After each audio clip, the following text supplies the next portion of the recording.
and welcome to my 2014 capstone presentation. My name is Natalie Stramel, and today I'll be sharing with you some highlights of my online portfolio. Let's begin with the introduction. I began my walk towards librarianship when I was in the 4th grade. It was then that I met a librarian who inspired me to be one when I grew up. Later, I earned my bachelor's degree in education from Eastern Michigan University and began to teach here in Kansas. Now, I'm almost finished with my master's and well on my way to achieving my goal. 2 years ago, when I began the SLIM program, I was very overwhelmed.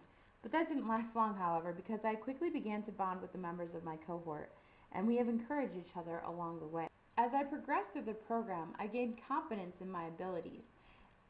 And overall, I feel that Emporia State and the SLIM program have really prepared me, more than prepared me, to be a future librarian.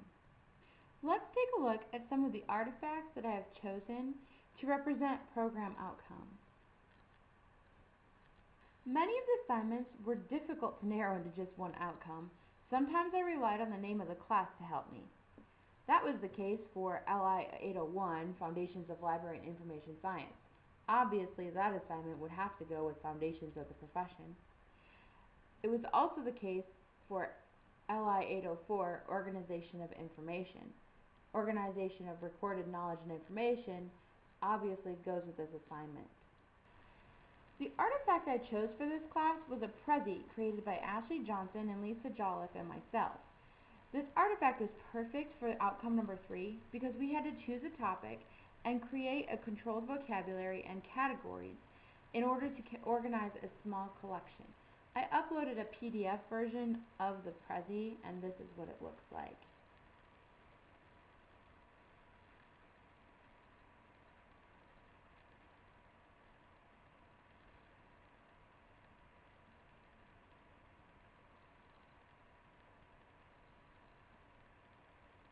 It included scoping the vocabulary, some examples of how we sorted out our information, definitions of our terms,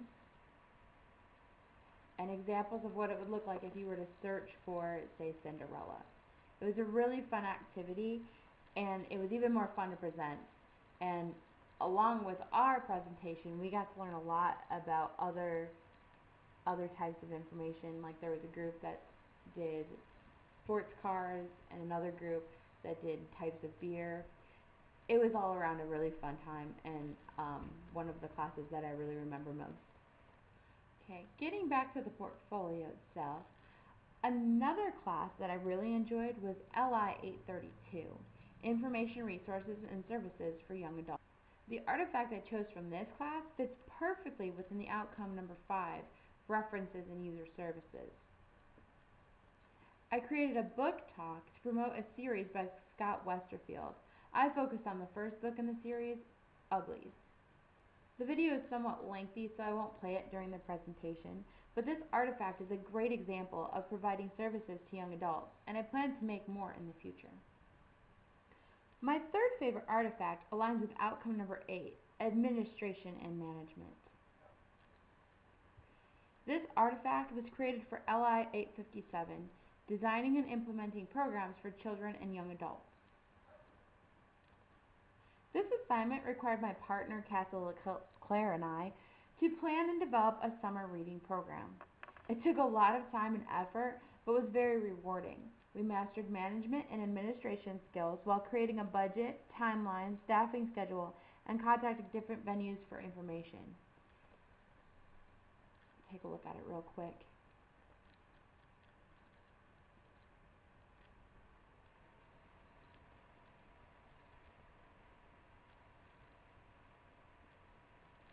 As you can see, it's very organized, and we had to plan for toddlers, children, and young adults, including a budget, which is down here, and we had to use actual information and provide where we got the prices from. So it was like planning a full-fledged program, and I found it very valuable and a great learning experience. Moving on to professional values, I found the challenges to be similar to identifying program outcomes. When identifying artifacts, I rely primarily on assignment titles and my syllabi. My top two artifacts demonstrate professional values that fit outcomes number 1, service, and number 3, integrity.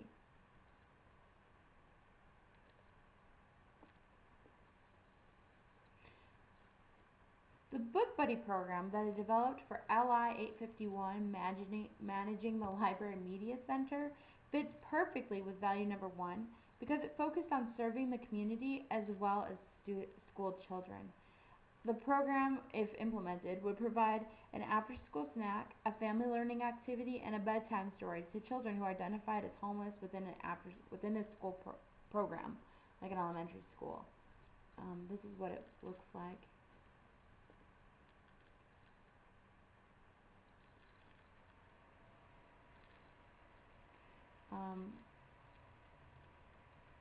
We had to use a specific amount of items. Notice the materials list. The professor gave us a list of materials that we had to choose from, and so I chose to use those to create the book bag program. I hope one day that I'm an elementary librarian and I can actually implement something similar to this. I think it's a good way to reach out to students that are identified as homeless. Now let's take a look at professional values. Professional value number 3. I chose the revised budget project that Don Nordyke and I completed for LI 855, collection management and development. This artifact fit value 3 because we had to make some big decisions that affected the staff and patrons of a library system. We were required to look at a real library budget, in this case the Wichita Public Library, and make a 15% cut. We quickly realized that this is a huge cut and could definitely have negative repercussions. Instead of cutting out things that would directly affect our patrons and staff, we decided to cut obsolete resources and cut down on databases, and we also found ways to increase revenue. We wanted patrons and staff to be directly affected as little as possible. I had more assignments than I had values and outcomes, so I chose a few works that I especially enjoyed making or participating in. These are all videos, so I'm not going to play them for my presentation, but the first one is an interview assignment that I completed for LI 858, Information Literacy and Instructional Collaboration. For this assignment, I interviewed a practicing librarian about her collaboration practices, and in a paper, I critiqued her efforts and made suggestions for improvement. Overall, she did a really good job. There are just a couple things I had to suggest. The second video is an informational video about services provided by the library. This was supposed to be geared towards new educators to a school that I would be the librarian at.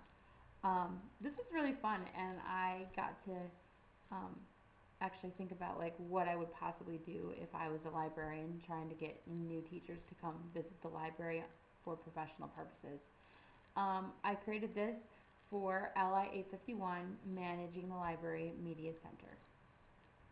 Finally, and possibly my favorite part of my whole SLIM program, is a video that I created, well, I didn't create it, but I participated in with the Hutchinson Public Library Young Advisory Board.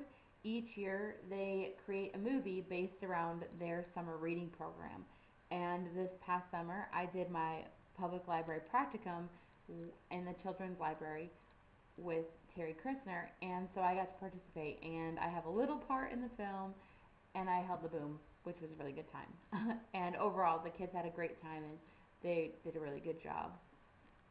The final piece to my portfolio is my resume.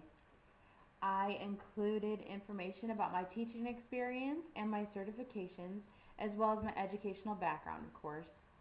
I also included some of my computer skills and things that I'm able to do in that area. That is it. So I hope you enjoyed my portfolio and take the time to look over some of the things that I didn't get a chance to present. I really enjoyed my time at SLAM and through Emporia State, and I've only ever had good things to say.